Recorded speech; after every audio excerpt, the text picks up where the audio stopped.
Hi வணக்கம் ஆசிரியர் பெருமக்களே. பணியில் இருக்கும் ஆசிரியர்களுக்கான மிக முக்கியமான அறிவிப்பு வந்திருக்கு. டிஎன் டெட் 2026 அதாவது ஆசிரியர் தகுதித் தேர்வு எப்போ வரும், யார் எழுதலாம் எதிர்பார்த்துட்டு இருந்தவங்களுக்கு விடை கிடைச்சிருக்கு. ஆனால் இதில் பலருக்கும் ஒரு சந்தேகம் இருக்கும். இது சிறப்பு டெட்டா, அதாவது ஸ்பெஷல் டெட் தேர்வா? யார் யாரெல்லாம் அப்ளை பண்ணலாம், சிலபஸ் என்ன, மார்க் எவ்வளோ எடுக்கணும், இது மாதிரி நிறைய விஷயத்துக்கு டிஆர்பி பார்த்தீங்கன்னா முழு விளக்கத்தை கொடுத்துருக்காங்க. ஸோ வாங்க இது விஷயமா முழு தகவலும் இந்த வீடியோ மூலமாக பார்க்கலாம். முதலாவதாக ஒரு முக்கியமான ஒரு முன்குறிப்பு சொல்லிடுறேன். இதை யாரும் சிறப்பு டெட் அப்படின்னு சொல்ல வேணான்ட்டு டிஆர்பி அறிவுறுத்தியிருக்காங்க. ஏன்னா அப்படி தனித்து அடையாளம் படுத்துவது தேவையற்ற சட்ட சிக்கல் ஏற்படுத்தும் சொல்கிறாங்க. அதனால் இது பார்த்தீங்கன்னா பணியில் உள்ளவருக்கான தமிழ்நாடு ஆசிரியர் தகுதி தேர்வு TN dead for working teacher அப்படி தான் சொல்லணும் சொல்லியிருக்காங்க. யாரெல்லாம் அப்ளை பண்ணலான்னா இது வரைக்கும் டெட் தேர்ச்சி பெறாதவங்க, குறிப்பாக 1/9/2005 முன்னாடி பணியில் சேர்ந்தவங்க, அரசு பள்ளி, அப்புறம் அரசு உதவி பெறும் பள்ளி அல்லது அங்கீகாரம் பெற்ற தனியார் பள்ளிகளில் காலமுறை ஊதியத்திலேயோ தொகுப்பூதியத்திலேயோ அல்லது பகுதி நேர பணியிலையோ இருக்கிற இடைநிலை ஆசிரியர்கள், பட்டதாரி ஆசிரியர்கள் அப்ளை பண்ணலாம் சொல்லியிருக்காங்க. முக்கியமாக அப்ளை பண்ணுறவங்களுக்கு எம்இஎஸ் ஐடி கண்டிப்பாக இருக்கணும் சொல்லியிருக்காங்க.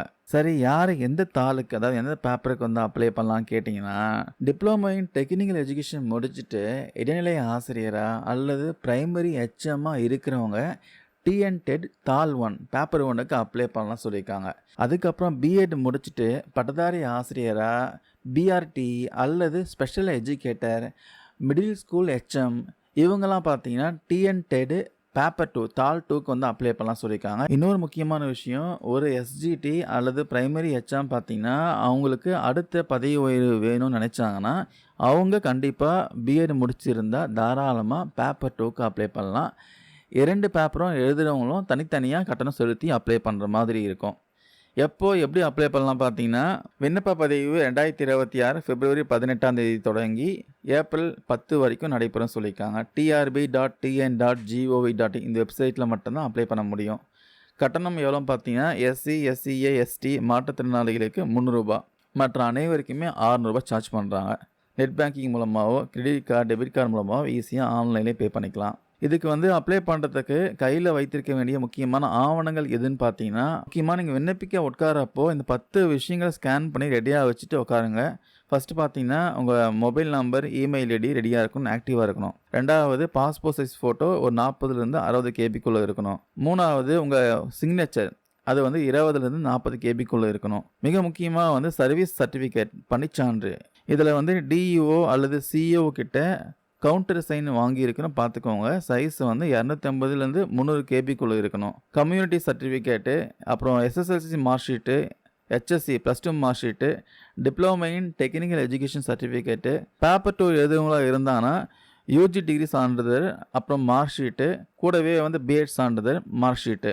10வது பார்த்தீங்கன்னா மாற்றுத்திறனாளியாக இருந்தீங்கன்னா அதுக்கான சான்றிதழ் கண்டிப்பாக தேவை. இதனுடைய சைஸ் பார்த்தீங்கன்னா 250லேருந்து 300 கேபிக்குள்ளே இருக்கணும் பார்த்துக்கோங்க. ஒரிஜினல் சர்டிஃபிகேட் கண்டிப்பாக ஸ்கேன் பண்ணணும், ஜெராக்ஸ் ஸ்கேன் பண்ணக்கூடாது, ஒரிஜினல் தான் ஸ்கேன் பண்ணியிருக்கணும் பார்த்துக்கோங்க.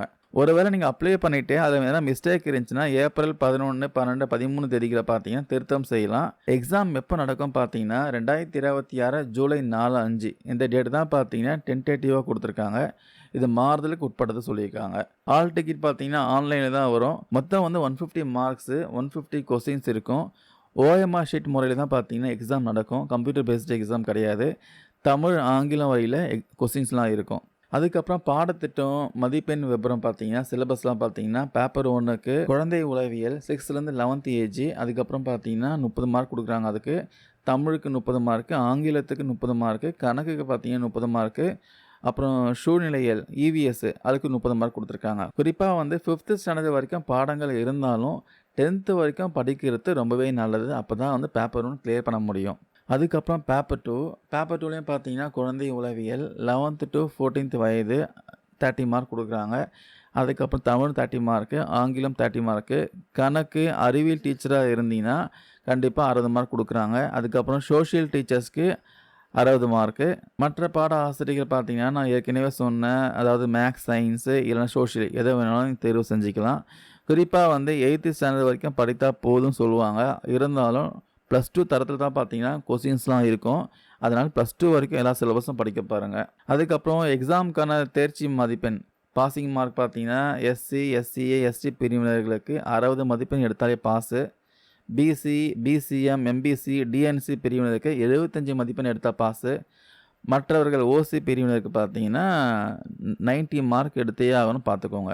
இந்த எக்ஸாம் முழுக்க முழுக்க பார்த்தீங்கன்னா பணியில் இருக்கக்கூடிய ஆசிரியர்களுக்கானது. அதனால் பார்த்தீங்கன்னா எக்ஸாம் ரொம்பவே ஈஸியாக தான் இருக்கும். ஏன்னா கவர்மெண்ட் பொறுத்த வரைக்கும் உங்களை எப்படியாச்சும் ஜாப்பில் தக்க வச்சுக்க தான் பார்ப்பாங்க, அனுப்ப பார்க்க மாட்டாங்க.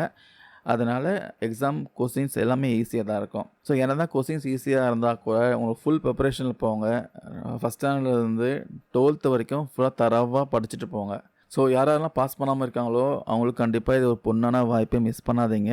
விண்ணப்பிக்கிற தேதி வந்த உடனே சீக்கிரமாக அப்ளை பண்ணிக்கோங்க. All the best teachers. Thank you.